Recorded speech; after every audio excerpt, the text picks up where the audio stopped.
You've found your way to the Winning Tactics podcast with host Adam Sinkus. Adam discusses winning tactics with small business owners and entrepreneurs, uncovering processes and introducing the tools and solutions for enhancing the bottom line. Thanks again for finding your way to the Winning Tactics podcast, and now your host, Adam Sinkus.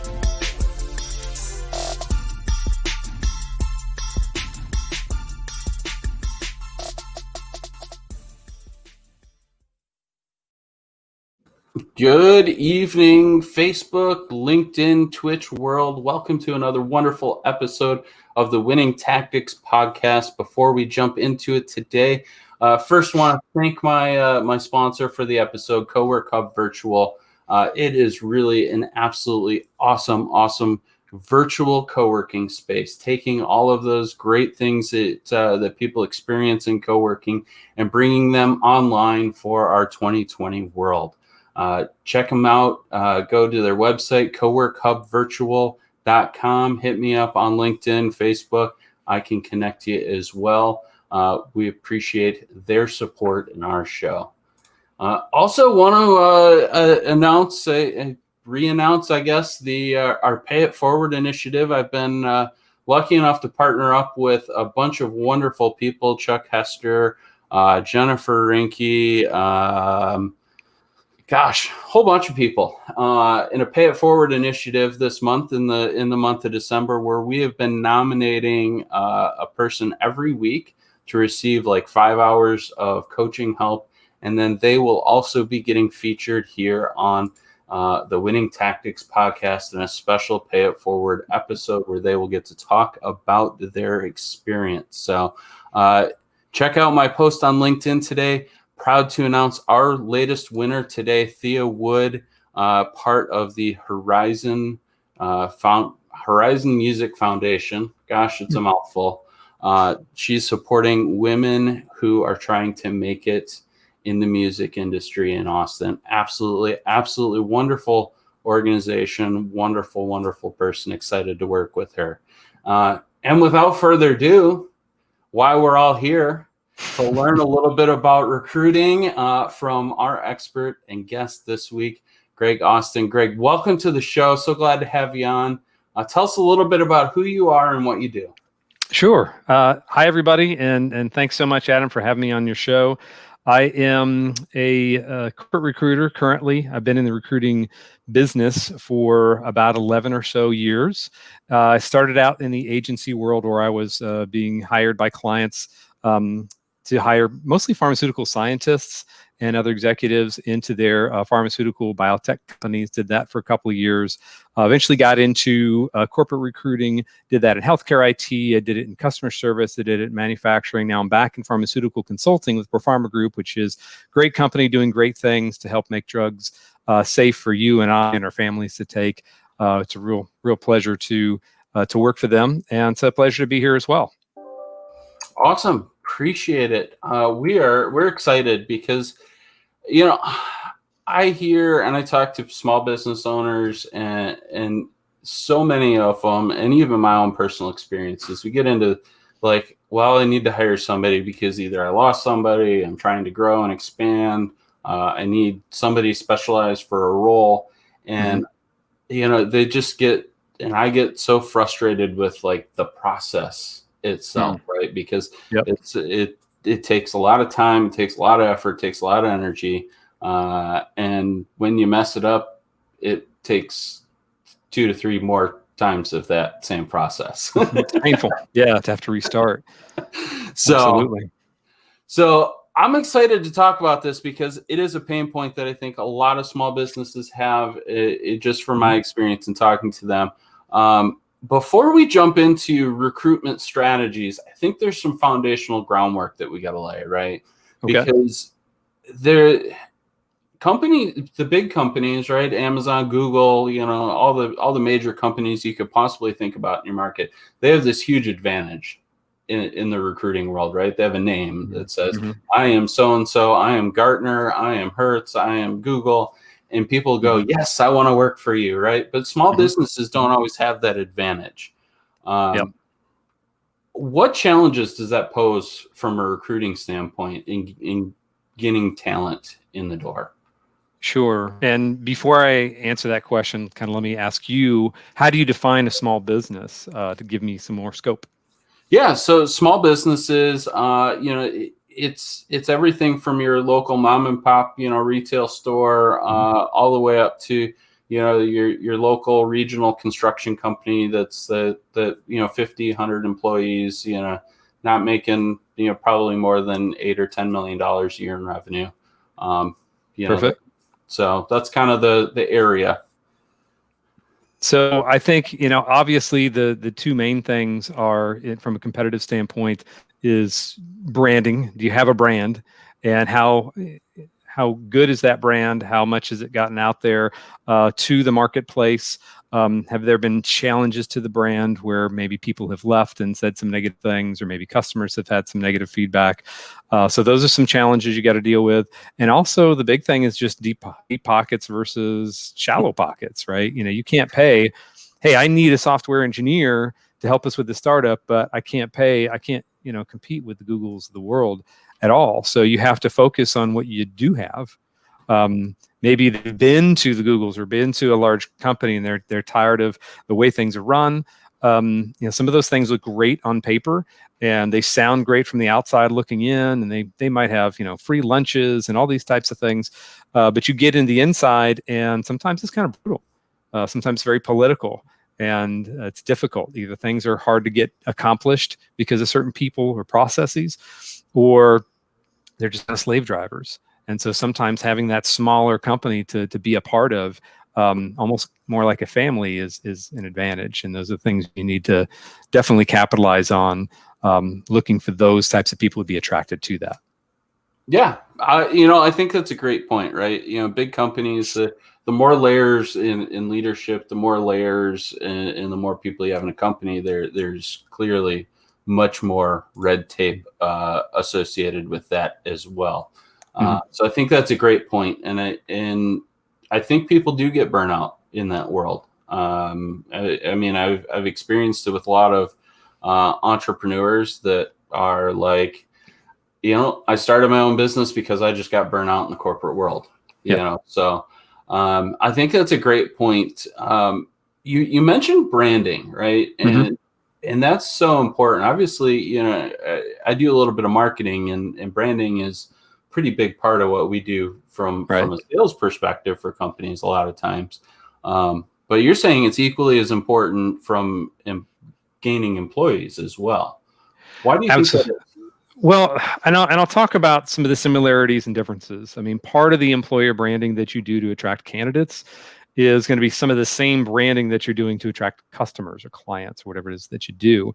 So first of all is, having some recognizable logo, a tagline, and a good about statement about who you are and what you do for the world. It's interesting as a recruiter, a number of times where I'm screening a candidate and I'll ask them, hey, did you get a chance to look us up, and what do you think that we do, and those types of things. And certain companies, because of the way they brand, even bigger companies, on their webpage, they don't explain really clearly and really simply what it is that they do. And I think simple is better. Hey, we're a pharmaceutical consulting company. Boom, that's what we do. Okay, and that way So from a branding standpoint, there's things that you want to do when you're advertising for a position. So, and there's the job boards will allow you to do some of this for free. For example, most people, I would hope, if they don't have one, you need one, get a LinkedIn business page. That's free, right? And you can put some branding on there and some images and a logo, and you can fill out a pretty long about page about who you are, what you do. But from an employee standpoint or employer standpoint, I also want to talk about some things like what are your values and how do you live those values and why those things are important. So you can do that on LinkedIn. Indeed gives you some opportunity to do a little branding as well. Glassdoor has some free branding, and be careful, they're going to sell you like crazy to get the bigger package. And I personally don't think the ROI is there for that particular company, because they started out as a review company, then they got big into the job posting, and then Indeed bought them. So they're kind of a version of Indeed at this point. And then having a great careers page is really, really important.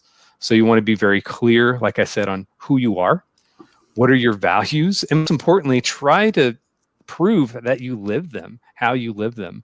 Are they platitudes on a wall that sound great on paper, or are they real? And really talk about the best things about working there. And you got to really point those things out, because you're not going to be able to compete with the big dogs in terms of brand. So is it longevity of the company? Is it longevity of employees? Is it family owned? How many people work there? Is there good flexibility? Do you get involved in community service? If so, what? What type of benefits? Are there some special benefits that you do that are a little bit different, that maybe something you can afford that other folks don't do? And what is the stability of the company and stability of the industry? A lot of people are looking for that, especially now in such uncertain times. Yeah, stability, I think, is an interesting thing, right? Because this year has been probably the most unstable year in most people's lives. Right. We've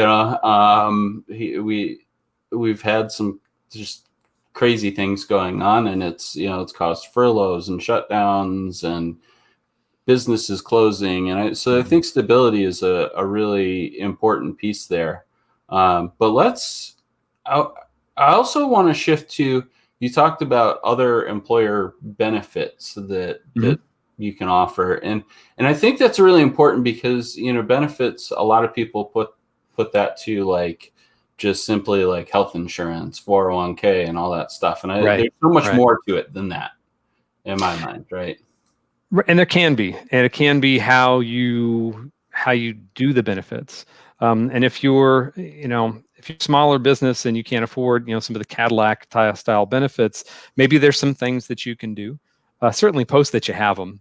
I think one of the easiest things to do, and yes, it's a risk because sometimes people come and go and they get their benefits and they leave, is to make benefits available day one. I mean, who wouldn't want to have that? Especially if something's coming up. I think that's an easier one and I'm no benefits expert on what that actually costs to the company, but I think it's something that it's easier than just giving them free benefits. And some companies do that. It's free for you, but you're going to pay for your family. So some different ways to dice that up. I worked with one company that I thought was really cool. What they did is they offered a kind of an initial stipend. Like everybody in the company pays this, whatever it is, let's say $70 a month. And then everything else on top of that is a sliding scale. So it's percentage of your income. So the more you make, the more you're going to pay. But it's also accessible to people who are making $10, $20 an hour, something like that. And I thought that was pretty cool. Yeah, no, that is an absolutely awesome thing. Some of the things I've seen is things like free lunches, like on Mondays, or Fridays, cell phone, a cell phone stipend, allowing you to have that. You mentioned schedule flexibility. I think that's a huge benefit as well too.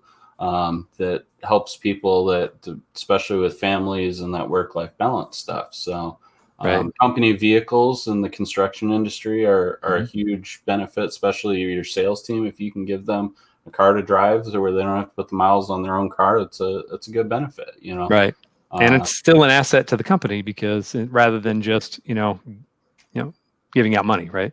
Yep. So I think it's really interesting. I've always thought, benefits is one key to employee retention, in offering the right set of benefits for your team. So right. And it's got to be relative to the types of employees that you have and what their needs are for that to make sense. But you mentioned the free lunch thing, and there was a company in downtown Kansas City that did that. And if you're a smaller company, it's not such a not as difficult to do that, right? They had a really crazy busy schedule, and people worked really hard there. So every day they catered in lunch. Yeah, and they had great employee retention because of that. Yeah, I've even heard of a company that did car washes for their employees. Their teams were traveling all the time, so one less thing, once a week you get a free car wash, and nice. All you had to do was show up to the office that day. So hey, showing up's half the battle, right?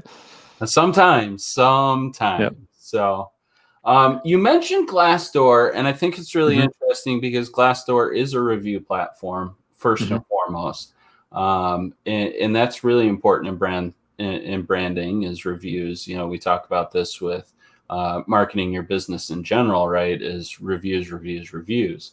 Mhm. How important are employee reviews? They're important because regardless of how you feel about them, right? Uh, Applicants look at them all the time, and it's not just the numbers, but they're listening to they're really reading the comments. So the most of the intelligent, applicants who have some critical thinking skills will realize when they read these that they're generally reading them from people who are really unhappy or some folks who are really, really happy. Or maybe they are asked to, or they're owners, so they're asked to do that. Hey, we got too many bad ones, put in some good ones. So what Glassdoor does is they have hi, my son wants to join. They never take them down unless it's something it's clearly clearly wrong or unethical or just vulgar or what have you. So it's how you respond to them. And what I would suggest is having a strategy where you do respond to especially negative reviews. So what you want to do is be very careful about how you respond, very appropriate with how you word it, and try to make sure there's an opportunity for them to maybe talk to HR if there was some kind of HR issue, or what you're doing to fix it. Now, caveat here, if you're going to say publicly in a review forum that, hey, we know this has been an issue, we're replacing this machine with this to make things safer and more efficient, and we're going to, you better be prepared, part of your plan, to actually follow through with it. Because that will have double negatives for you. One, it's going to kill morale with the people who are there if they read it, right? Yep. And secondly, if when people do leave, they'll say, hey, they said they're going to do this, they didn't do it, they're liars. And so that kills your credibility. So, but I think it's better to have a good strategy than just to leave it be, that you care that something didn't go right. Yep, I think it's really important too. You pointed out, and I take this with consumer reviews as well and consumer products. Right, is people respond when they're really happy or they're really mad.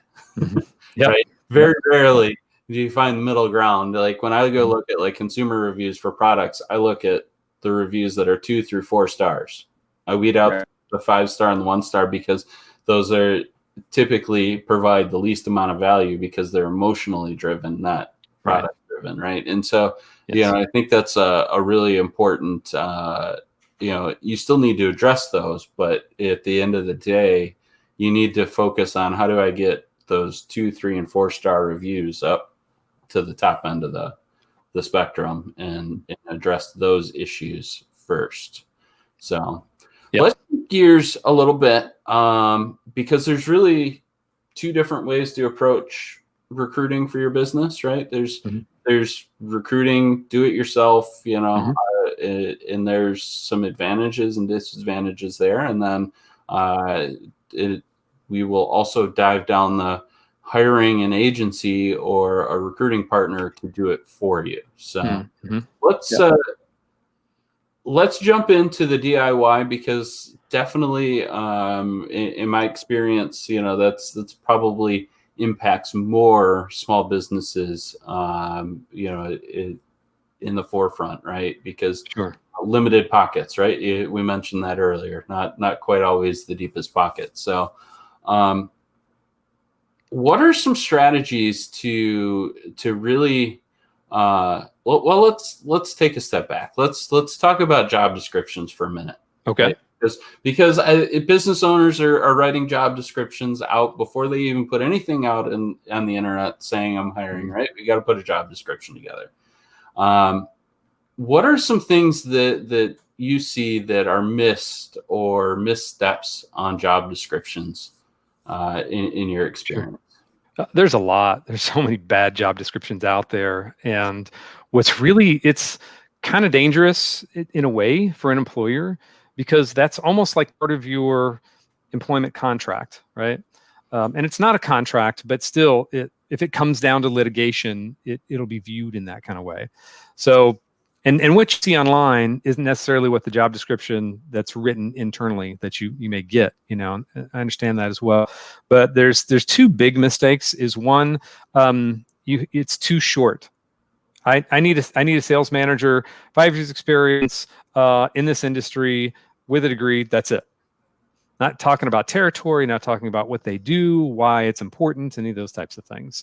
So I think you do need to have a blurb that is going to catch attention. And especially for small businesses, I think you have a lot more latitude to be more creative. In the bigger companies, they get very standardized in terms of we can say this, and that's it. You know, don't change anything. So you can talk about how cool your company is and why it's important to, you know, someone who would want to be there, and keep it in terms of what's important to that type of employee. If that makes sense. Yeah. So you want to be lengthy enough to describe what it is that they're going to do, what their day-to-day job is, what the company does, without it being overly verbose. I've seen these things that are like 3-4 pages long, and they're not going to read it. They're just going to click apply. Yeah. I mean, and they may or may not be qualified. Well, they'll do it anyway, but but then they don't even know. So there's kind of an art to it, to be honest, because it's almost like writing a resume in reverse to try and attract the people that you want. I love that you say it's kind of like writing a resume in reverse, because I had Junaid Iqbal from nodegree.com on. He was like my very second show, and we talked a little bit about writing resumes and in the keys to how to attract and use the keywords organically in your resume. And so I love that, because it really does make sense. You're taking that you're reverse engineering it to the other side a little bit. Right. So. And you can even take, let's say you have a top producer in a particular area, you can take their resume and their job description and kind of morph that into, if it's the same or maybe a different job description of what you need this next person to do. And keywords are very important, because they're going to show up in a keyword search as people are Googling or searching on Indeed for particular positions. Yeah. Yeah. No, absolutely love that. I want to talk a little bit about education requirements, because this is like the big. I think there's a lot of misinformation as well as a lot of bad information, right, on this topic, and a lot of mixed opinions. Personally, I think for probably 60 to 70% of the jobs out there, the education requirements that are put on those job descriptions are incredibly unrealistic for what most of them are. But what is your thought on education requirements for positions, especially entry-level positions? Sure. And so just to comment real quickly on what you said about unrealistic expectations. I mean, I throughout my career, I've heard a lot of that from hiring managers. Like, well, they need to have this experience and this degree. They need to do this and this and this, and then they need to be able to walk on water, speak 10 different languages, and and compete in the Olympics. I'm like, oh, okay, that's like no one. And then, oh, by the way, we really don't want to pay that much for it. Okay. You got a Cadillac of a Honda and you want, Mercedes. It's not going to happen.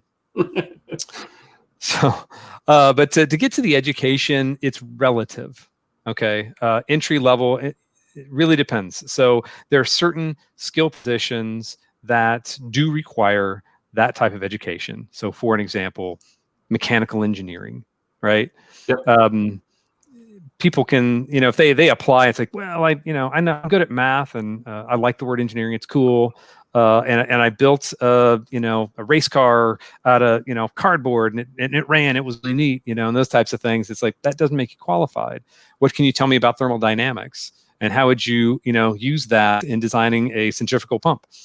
That's where the training really is important. You got to have those foundations. But in a lot of other positions, I think it's kind of an unfair mark for some people, where it's like, you don't really need. If you have a psychology degree, and that's valued over someone who doesn't have any degree, but that psychology degree in in a position that doesn't require, psychology, and you got to get a master's or PhD to do anything in psych anyway, right? Yeah. So I think we have gone. It used to be back in the day that if you had a degree, you got a job, and that's not even true anymore. And so I think a lot of young people that are going through, they're considering, do I want to go to college? It's almost like having the amount of money you would normally pay to get a PhD, and is it worth it? Unfortunately, the marketplace is still requiring that. And what they will do is, if they don't have a degree, trash, trash, trash, trash. Not in every case, not for every position, but it still happens very widely. And I think it's a concern. I think more and more people are talking about this, though. So I think hopefully we're going to trend away from that being a huge requirement. But I can also understand why it's important, because the public education system is bad, really bad.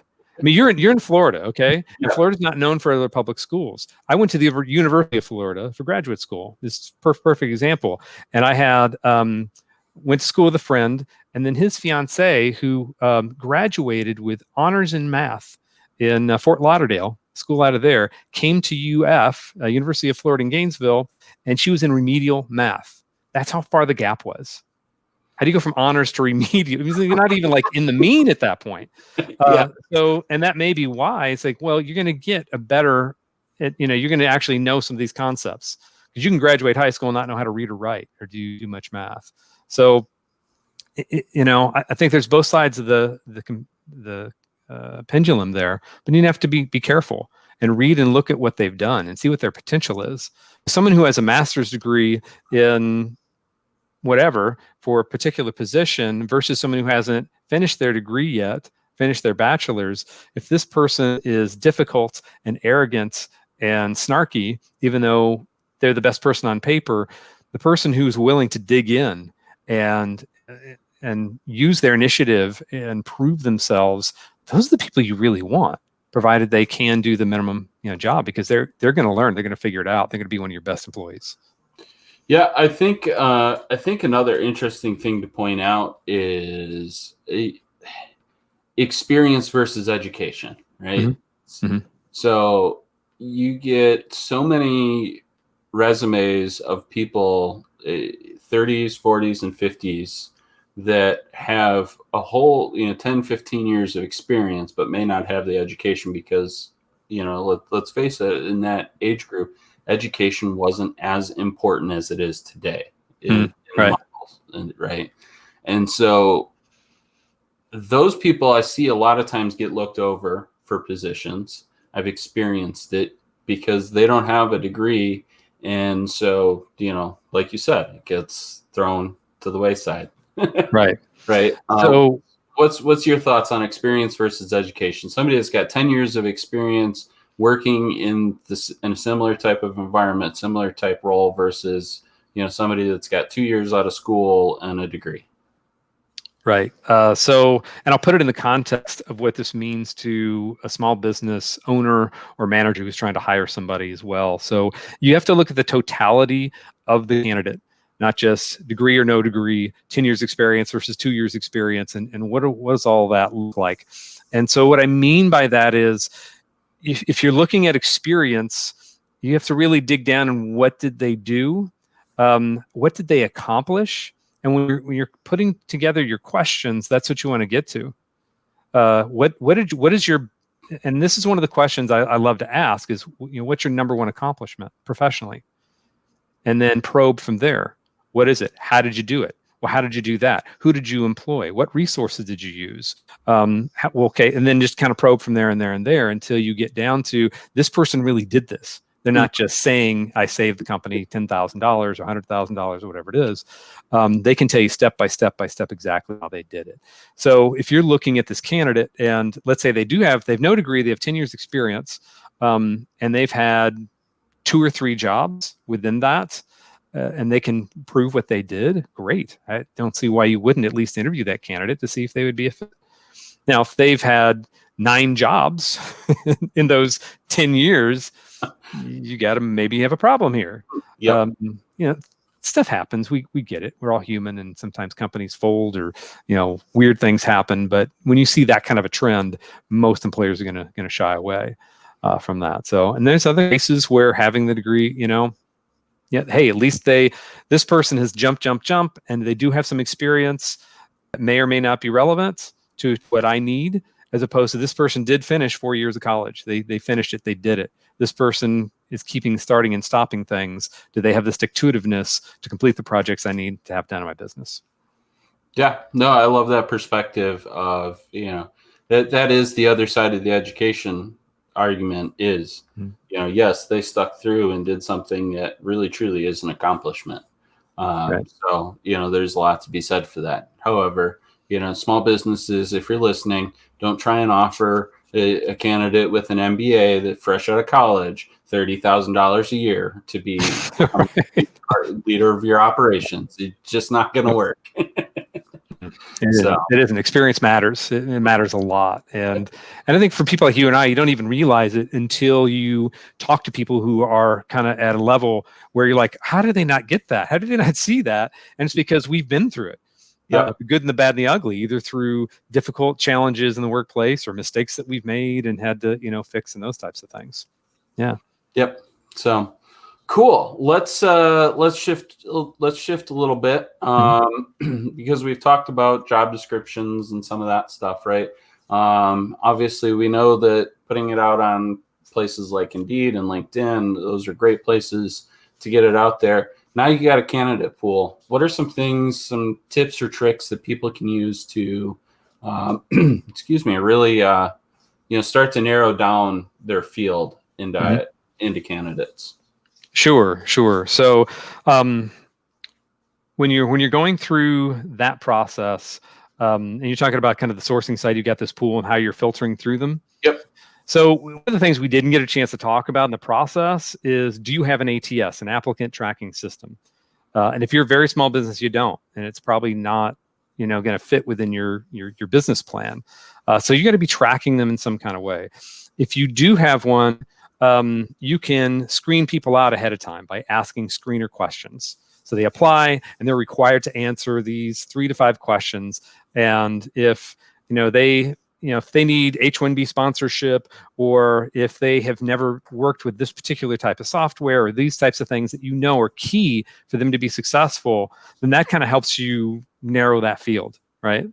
Yep. And if you don't have an ATS and you're willing to spend some money like Indeed sponsor posts will also allow you to do some of those types of things. So you'll spend, it's usually a budget. It can be $5 to $25 per day to get it higher in the Indeed rankings. And it will allow you to plug in some of those questions. They'll actually do some assessments as well, which is kind of cool. If you don't have a recruiting team, that can be helpful, where they have to actually record some of their answers. And that can help you get a feel up front of, is this a good candidate, not a good candidate? And it can function as a kind of a quasi ATS for you. It doesn't do everything an ATS would, but at least keeps your candidates in one place, and you can email them and kind of rank them in the process. No, I think that's really sound advice, and I've used the Indeed platform in that way in the past, and it definitely simplified out the process from a time standpoint. It really takes care of a lot of this shuffling papers for lack it is. Yeah. And I want to kind of put out a sort of a disclaimer about ATSs as well, because I think there's this, especially with job seekers and a lot of resume coaches and career coaches out there, they think these ATSs are like super smart AI. They're going to take your resume. If it doesn't look perfect, it's going to spit out, 80% of them. And that's just, in my experience, in 11 years in recruiting, using, 5 different ATSs, that's just not true. You can get filtered out based on the questions that you ask if you don't ask them to answer them in the right way. And there are some tools you can use to help filter those that'll kind of rank candidates and so forth. It's not that complex yet. It's not that good. It really isn't. You don't have to have this perfect resume or it's going to completely spit it out. It could jumble up your resume. It could make it more difficult, which could get you kicked out of the process because it's too much trouble when you've got all these cleaner resumes to look at. But overall, it just doesn't do that. So that's where you need someone to help to go through and screen. Do they have the basics? And then you have to have a process, right? Mm-hmm. And when you have a process for recruiting, it should be the same process for everybody, at least within that particular position. If you're going to do 5 interviews, stick to 5 interviews. Even if you love the person after 3, because you can get into a potential discrimination issue, right? Yep. I mean, if they fail the interview, they fail the interview, and you can, they don't have to do all 5. But it should start with, looking at the resume. If it's something that it looks pretty good on paper, I want to know more. You should definitely screen, and you can have a recruiter do that, or you can do it yourself, which is kind of a consolidated step, right? Yep. Before it gets to the hiring manager, and then ask those questions. Did you really do this? Can you really, get them to explain, oh, okay, yep, this is legit. Or it didn't look so good, but then they told me some extra things that they should have put in their resume they didn't. That makes them now a compelling candidate, and get them through the process. And then be sure you're asking those behavioral questions as well. Tell me about a time when, make them prove it, and really probe. I hate and love those questions all at the same time. Right? I know what you mean. I think we all do. So, no, I love that. One of the things that I always ask in interviews is I lay down some core expectations for the role, and I directly ask people, do those expectations align with what you think the role is, and can you do them? Right. And so that has weeded out candidates for me very successfully in the past. Yeah.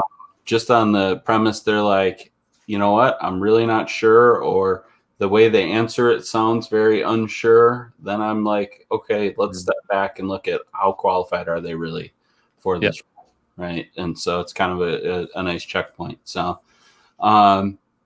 cool. And you mentioned the ATS stuff, and I've heard that before, and I love that because it is totally true. The one thing I want to point out from friends that are in the resume writing world is don't jumble up your resume with a whole bunch of graphics and special formatting and all that stuff. Keep it simple, keep it clean.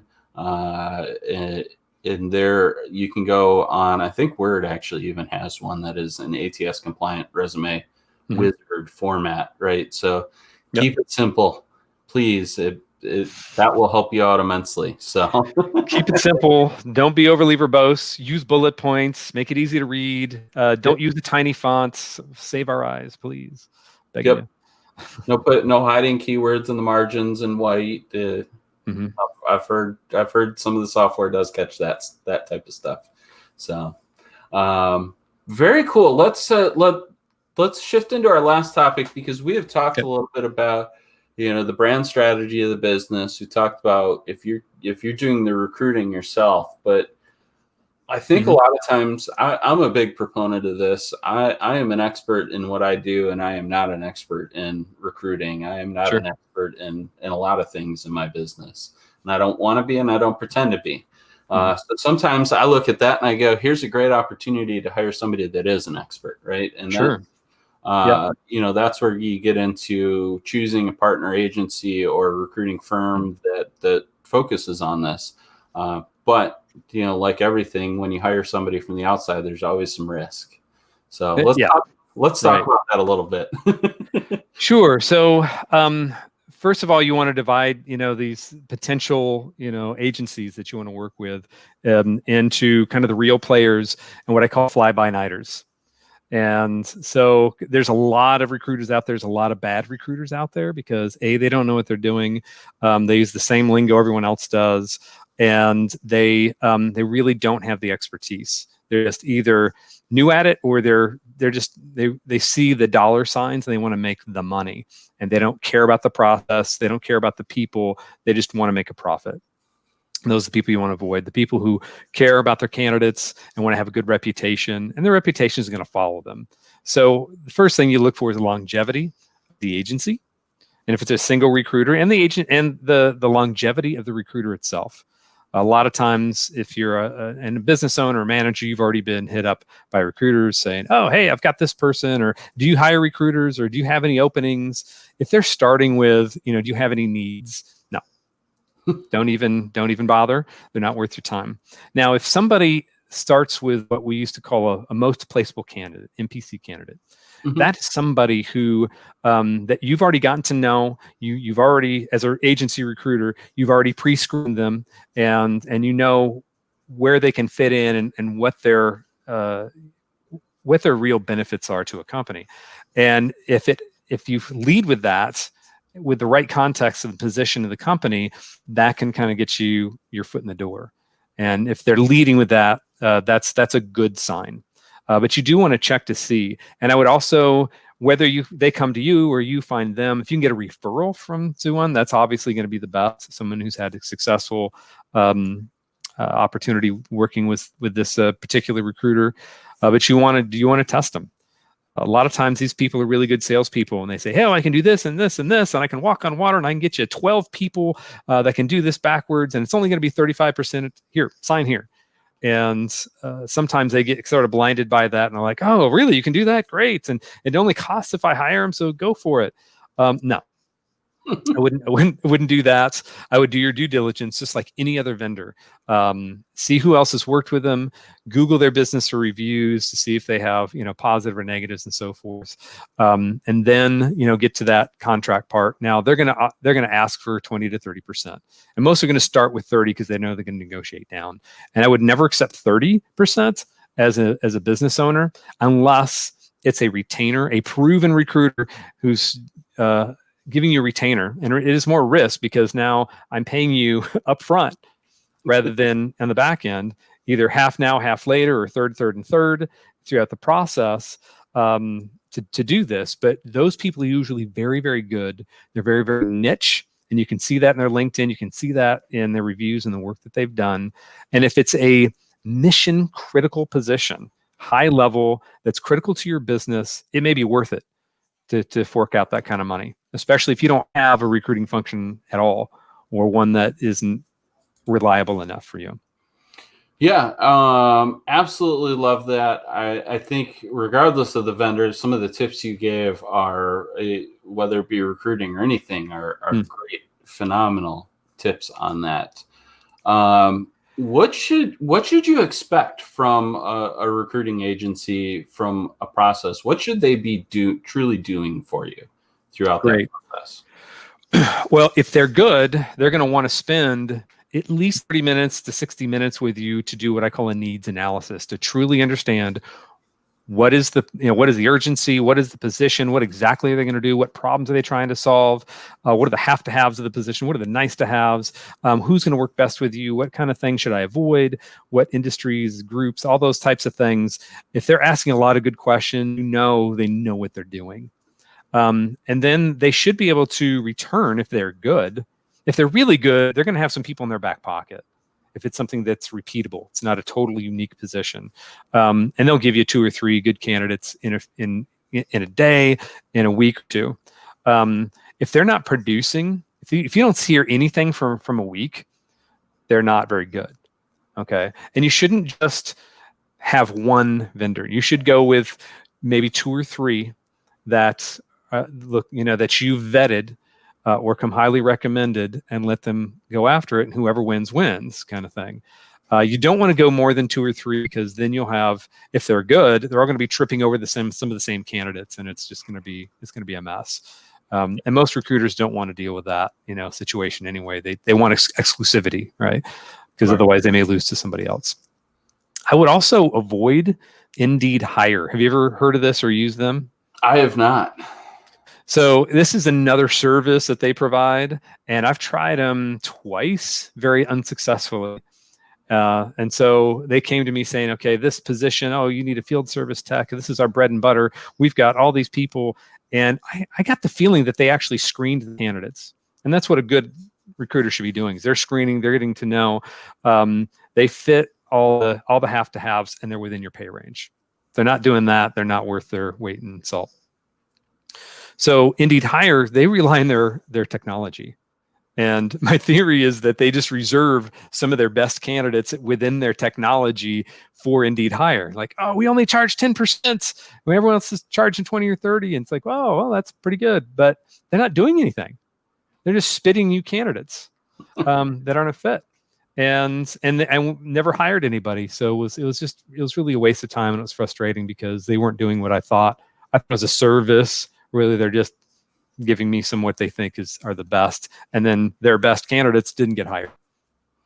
Yeah. So that's interesting. The grass is not always greener on the other side. I say this all the time. You get what you pay for. So that is always something that I take into account, and that does by far doesn't mean you should take the most expensive person because you're going to get the best product. No, it means you should take the most valuable person. Right? Absolutely. And so absolutely, that's really what that comes down to. So really, really interesting though, because I think there's a lot of people, just like in the marketing industry, there's a lot of people that see dollar signs and see an opportunity and go take a 4 or 6 hour online course, and all of a sudden they're an expert. Right. Or a guru, or I hate that word. Number of those terms, right? And so what are some things that you, when you talk to these people, would stick out in your mind to go, this is one of those people I should be cautious about? Anyone who says, I can fill any position. We do that. You look at their, like, let's say, I'm looking for a quality compliance person in pharmaceutical, and they come to me, and I look at their websites, and I don't see any done. And say, oh yeah, we can do that. Absolutely, we can do that. Is it your specialty? No, but we can recruit anything. It's like, yeah, to a certain extent, recruiting is recruiting. But if you're a niche recruiter, you know people who know people. And that's where the value is. And and yes, sometimes you got to start from scratch and produce. And if they fling resumes at you, that's another thing. Oh, look at this person. And like, no, it's not what I asked for. We spent an hour on the phone and you sent me this. So those are some things to kind of look out for. Know that most of the folks who are marketing to you are fly-by-nighters. Yeah. Or they think they can help you and they're not within the niche. The ones that are really, really good typically aren't having to market a whole heck of a lot. Yeah, no, I have experienced that one too, right? I know locally who the good recruiting agencies are and who to totally steer clear of. And if I've never heard your name in any of my circles, we're probably not going to do business. The first thing I do is when someone contacts me and I, will actually respond to them is I'll look up on LinkedIn and it'll say ABC recruiting 1 month. And nothing before that, in terms of recruiting. I'm like, yeah, no, sorry. I love it. Yep. Or you look before that and like there's a string of like 6 or 7 totally unrelated jobs that have nothing to do with recruiting or leadership or anything. Right. So I think that ties us into a really kind of interesting quick conversation before we wrap up. As a recruiter, where do you go look at people once you get candidates in the door? Because I've talked to some recruiters in the past, and they're like, yeah, as soon as I get a resume, first thing I do is I go to LinkedIn, I Google them. Like, what are some of your what are some things you go and search out for candidates before you maybe present them to a company as a potential benefit? So, first of all, just, the resume, is it error free? Does it look like someone who's qualified, hit, my primary have-to-haves? And sometimes I'll look them up on LinkedIn. Sometimes I won't. It just depends on the situation, quite frankly, on who they're connected with and what they've done. But that's a lot of time. Basically, I just pick up the phone. I have a conversation. If you're a fit, I want to talk to you. And that's more valuable than doing some of these other things. Now, and then, and I do a very thorough screen. So these my hiring manager is not only getting people who are clearly qualified for the position, they can see in my notes why and what they've done. And I'll even ask some behavioral questions in the screen, which is a little bit maybe unusual, but it does help them kind of see. And I also give my little pros and cons on, here are the pros, 1, 2, 3, 4, 5, and here are the cons. And if there's 1 or 2 cons, which there's always something, rarely is there nothing that I could find, that's fine. That's totally to be expected. But if there's 5 cons, that's not someone we're probably going to interview. And I'll just say, hey, here's my concerns with this candidate. Do you agree? Yep. Okay, we move on. So, but there is a story we'll tell you though, in terms of looking now. What we had, this was with a while ago. We're looking for a marketing person number of years ago in the IT field, and great credentials, great background, screened well, interviewed well, and the director liked this candidate, but it was just like there's something about him, and he couldn't quite. His gut feel wasn't really good about this candidate, even though he knew this person could do the job without question. Is this someone he wanted to have on his team was really what it came down to. And so he looked up his Twitter feed, and and it wasn't good. He was making some inappropriate remarks about women, and he was like, nope, don't want that in our clubhouse, out. And so, lesson, whatever you put out there is, it's out there forever. It is out there forever. Yeah. And that goes for business owners too. Because I know plenty of people that have disqualified small businesses because of the message that business owners are putting out on social media as well. So it goes back to that branding stuff we were talking about at the beginning of the show. So there's a couple of things, if you don't mind, that I wanted to mention real quick about branding. And they're both really powerful and important, actually. One is if you can do employee videos or just a video about the company so you can see what's behind the curtain, how do they do business? What does it look like?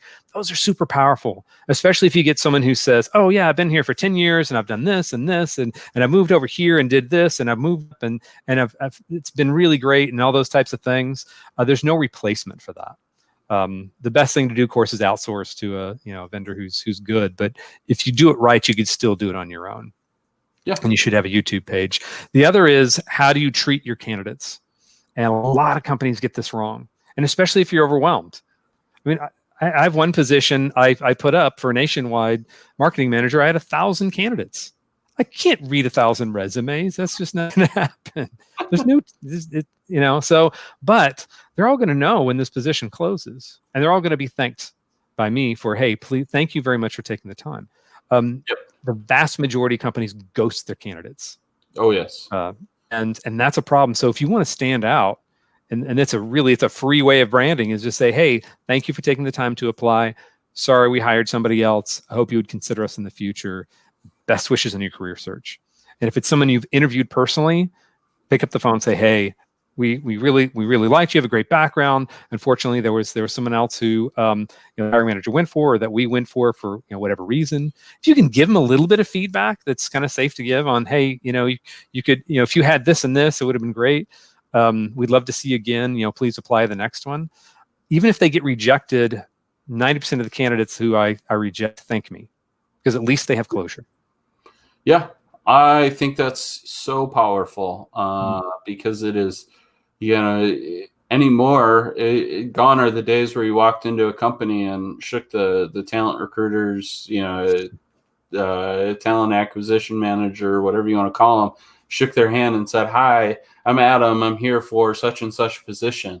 You don't get that. And so it does. It feels like you just go into this dark hole, like especially when you don't hear anything back, ever and ever and ever. My general rule of thumb when I was looking for employment was always, if I didn't hear anything back in about 2 to 3 weeks, I considered it closed. Yeah, right. And that's the thing, is that stuff happens in the process. Like I mentioned, it could be an RFP, there could be some big fire they got to put out, and recruiting just necessarily gets put on hold. And so if you don't tell people, hey, this happened, hang in there, you're still in the process, it is such a relief. even if they don't get the position. Or, hey, I'm sorry, it just didn't work out. And they can say, okay, I can take that one off my list and go focus on these other things, especially if they're pretty far down the process. A lot of these companies just want to put you on the back burner, like, oh, hey, you're just some asset that we may or may not activate at some point. No, these are human beings. These are people. And they're getting rejected or ghosted nonstop. And in a pandemic, it's even worse. And so it really affects their psyche and their, self-esteem. So if you can say, hey, you did this really well, and I'm sorry, it didn't work out, or we had to put this position on hold. Thank you so much for your time. That sets you apart. And I've actually had candidates, this is a true story, suggest other friends to apply to my company because of the way they were treated, even though they were rejected.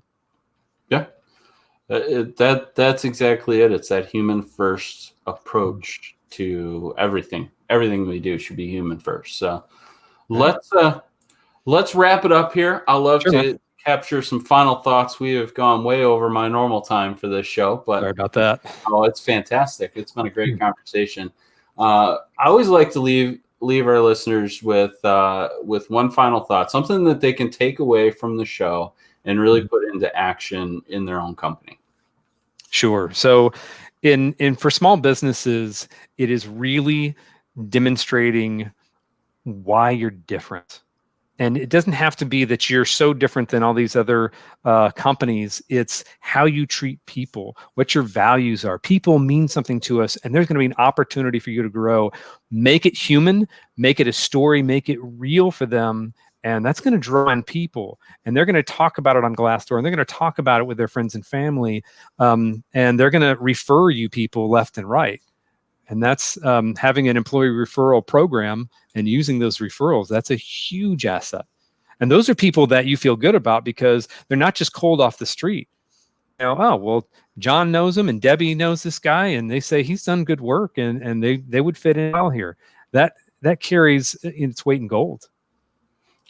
Absolutely fantastic. Love that. Great sentiments. Where can people find you? So you can find me on LinkedIn, mostly. That's where I'm at. If you just go to LinkedIn and type in Gregory Austin, you'll certainly see me there. And I can also offer up a link. I do have a book out for candidates. It's called Stellar Resume Writing, Secrets from a Corporate Recruiter. And so it's different than some of the other resume folks that are out there. I kind of pull back the curtain and show you what we're really looking for, what hiring managers want to see, what recruiters want to see. It's very practical. It's very simple. You can find that at stellarresumewriting.com. I also, help some companies as well here and there who wanted to get into recruiting or just needed some help and advice as well. I'd be happy to do that. Absolutely fantastic. Go check him out on LinkedIn, and definitely get a copy of his book too. Even if it's not for you, I'm sure there's somebody that's looking for a job that could use it. So there you go. Check it out. As always, we appreciate your time, Greg, for coming on the show. Really, really do appreciate it. It's dropped some absolutely amazing nuggets of information this week. Thanks, for those that are catching the replay, as always, Thursday at 1 p.m., it'll be live on all the podcast platforms and YouTube as well.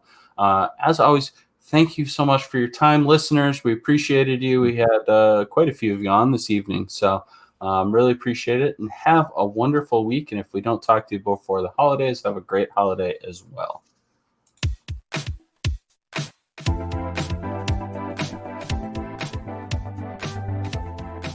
Well, that wraps up yet another episode of the Winning Tactics Podcast. You can find Adam on both the LinkedIn and Facebook platforms. And to support the show and ensure the success of the podcast, would you kindly consider visiting Patreon.com/Adam Sinkus? We greatly appreciate it. And until next time, from the Winning Tactics Podcast, remember, culture is how your team behaves when no one is looking. Take good care, and thanks for listening.